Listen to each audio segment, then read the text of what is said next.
శ్రీ సచ్చిదానంద సద్గురు సాయినాథ్ మహారాజ్ కి జై. శ్రీ సాయి చరిత్ర 729వ పేజీలోని 174వ నుంచి ఈరోజు చదువుతున్నాము. రథాన్ని కోరుకున్న చోటుకు తీసుకుని వెళ్ళడానికి సారథి మూలకారకుడైనట్లే బుద్ధి ఇంద్రియాలను వాని ఆకర్షణల నుండి దక్షతతో రక్షిస్తుంది. సారథి రథాన్ని అదుపులో ఉంచినట్లే బుద్ధి ఇంద్రియ దమనం చేసి శరీరం యొక్క స్వేచ్ఛ విహారాన్ని, మనసు యొక్క చంచలత్వాన్ని అదుపులో ఉంచుతుంది. శరీరం, ఇంద్రియాలు మనసుతో కూడుకున్నట్టే జీవుని భోక్తృత్వం ముగిసిపోగానే పరమేశ్వర ప్రాప్తి బుద్ధి యొక్క సామర్థ్యం వలననే. కళ్ళు మొదలగు ఇంద్రియాలు గుర్రాలు, రూపరసాది విషయాలు నరకానికి తీసుకుని వెళ్ళే మార్గాలు. విషయ సుఖాభిలాష ఏ కొంచెమైనా ఉన్నా అది పరమార్థిక సుఖాన్ని నాశనం చేస్తుంది. అందుచేత వానిని నిశ్శేషంగా త్యజించండి.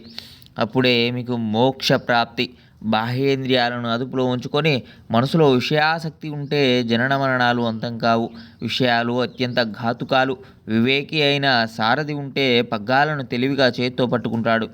అప్పుడు ఇంద్రియాలనే గుర్రాలు కలలో కూడా చెడుదారిలో పోవు. ఇలా మనసును శాంతింపచేసే నిగ్రహవంతులడు, దక్షుడు, కుశలుడు, చతురుడు అయినటువంటి సారథి భాగ్యవశాత్తు లభిస్తే ఇక విష్ణు ప్రాప్తికి ఎంతో దూరం ఉండదు. అదే పరబ్రహ్మ పదం. ఆ బ్రహ్మకే మరో పేరు వాసుదేవ. అదే సర్వోత్కృష్టమైన పరమపదం, పరాత్పరుని పరంధామం. ఈ అధ్యాయం ముగిసింది. తరువాతి అధ్యాయం ఇంతకంటే మధురమైనది, సద్భక్తుల మనసును రంజింపజేస్తుంది. క్రమంగా శ్రవణం చేయండి. జగచ్చాలకుడు, బుద్ధి ప్రేరకుడైన సద్గురు చరణాలయందు హేమాడు కృతజ్ఞతాపూర్వకంగా మస్తకాన్ని సమర్పిస్తున్నాడు.